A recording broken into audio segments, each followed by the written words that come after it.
I born in Lebanon. My father, he's Palestinian. My mom, she's Greek. So I born 1965, and I started playing music since I was 9 years old. The only thing that, since I was a kid, interested me is like the sounds. I love sounds. So Arabic music is very interested in music because it has a lot of influences into it from different countries. Like sometimes you hear Arabic music, you can tell this is Turkey, this is Greek, it's a lot of influences in this music. And also the scales we are working on. We have more scales than any other kind of music. So to be a musician, what interested me in this kind of music is challenging. Especially my instrument is accordion. And the accordion, it's totally a Western, typical Western instrument. So for the quarter tones, it's not existed in the accordion. And also that was challenging to me too, because I love the accordion, I love to play the accordion. And I start learning this instrument, Western style. We moved from Lebanon to the United Arab Emirates because the war started in Lebanon. So my father, he got a job in the United Arab Emirates, and it was totally, there is nothing to do there except going to school, coming back home, and then you have to have some activities. So George was going to the learn accordion at school. So my mom, she used to send me with him to have, just watch him. And they took a break once, and I just hold the accordion and I play all the exercises was, George's learning, and the teacher looked at George and said, pick up another instrument. This is his instrument. So then George said, pick up the violin, actually. And that's how I was, an accordion player. The most beautiful thing that in the United States, we are trying to prove that the accordion, it's not a squeezing box. This instrument, the way you blow in it, it has a lot of feelings, but you have really to learn this instrument right. The way we play the Arabic accordion is totally different than the Western. So that's why when we do some concerts, some gigs, and people come, oh, I never heard the accordion sounds like, I never knew that this instrument sounds like this. Each scale, it has different influence. Like, let's say we play the Arabic crust, you can feel it's really Oriental, it's really the Middle East. But if we play the Soznak, which is like first tetrachord from Rast and then another tetrachord from another scale, it's Hijaz too. So you got like a totally Turkish influence in that scale. So we cannot, nobody can tell from where exactly came from. It's like during the generation. That's why we have plenty of scales, actually. And even though in the Middle East, between the countries, like the same way in the language, there is some accents in the language. Also, there is some accent in the music. Like you can tell this music, it's Egyptian. This music, it's Lebanese. We have this accent too. Like some pieces you feel like you are in the desert, some pieces you feel like you are in the mountains, some pieces you feel like you are on the beach. When Arab were in Andalus in Spain, So there is some kind of music, it's born there in Spain, which is the Sama'i, Muwashah. So that's why they call it in Arabic Muwashah Andalusi, like Spain music, Muwashah, which is type of songs and type of music. And they come with a rhythm called 10/8. It's Sama'i. Most of the Arabic music comes from Persian. This is the main. That's why in the main Arabic scale, we have some Persian names into it, like Duka. Duka means key number 2. De in Persian it's 2. Ka means step, so it's step number 2. And Sika, step number 3. Juharka. So this is Persian.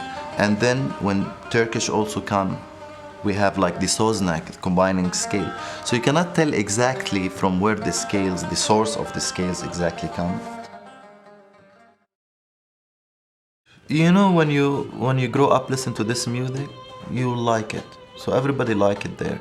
And it's like everywhere. A lot of professionals, a lot of amateurs, a lot of people, they love to play this music, but they don't know how. A lot of people, they go just for a hobby to learn this kind of.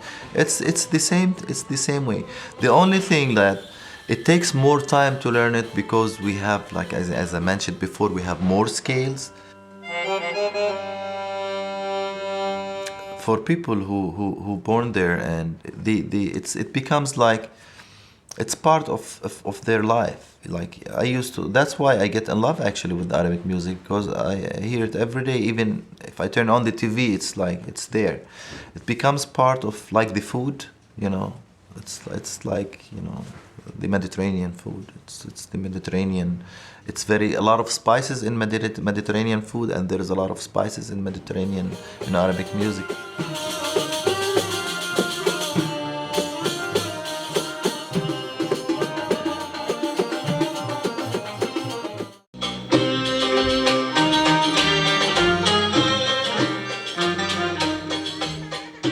Well, basically in Western music, the full step, let's say between C and D, in Western music they did cut it into half. In Arabic music we did cut it into 4. So imagine how many notes you have more between in one step. So from C to D we have 4. Like the first quarter we called it Neem, the half we called it Erbi, the 3/4, which is the quarter tone we are working on, called it Teak, and the full step we called it Barada. So each one, imagine each one we have 4, like let's say 4 by 12. And that's the main thing in Arabic music. If you don't know how to, you should have the Neem, the Erbi, and the Teak between a full step. And that's why we have plenty of scales, because we have plenty of notes more, keys, you know. We have more scales than any other kind of music. So we do have like a quarter tones in our music. Each scale has his own influence. For example, if you are sad, we have a scale called Saba. Even though if I just play the scale without any improvising on it, or without just playing the scale, go all over the scale, you can tell this is a very sad scale. Yeah, and the rest, what I'm talking about, it's like you can feel all the influences. That's why we called it the mother of Arabic scales, because all the other scales, the Arabic scales, came from this main scale. So basically all the Arabic scales are connected, but depend what kind of music you are playing. For example, we say Sama'i Bayati. So we have a scale called Bayati, and Sama'i, it's type of music. As I mentioned before, I told you when Arab went to Spain, they went in Spain, they create this kind of music. And also the Sama'i, it has a rhythm 10/8. This is just for this type of music. So most of it, you mention the scale first. By mentioning the scale, you can imagine what kind of influence you're gonna have later. If it's sad, if it's happy, if it's, you know, half and a half. Improvisation in Arabic music, it's something you feel. It's something you create when you are on stage.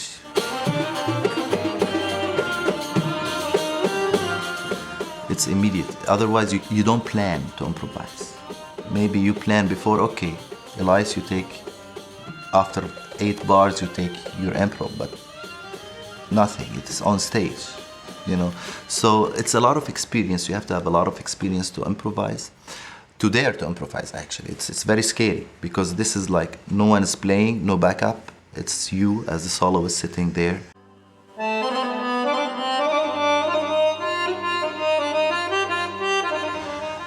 Looking at people staring at you, see what you're gonna do with it. So totally it's a feeling involved.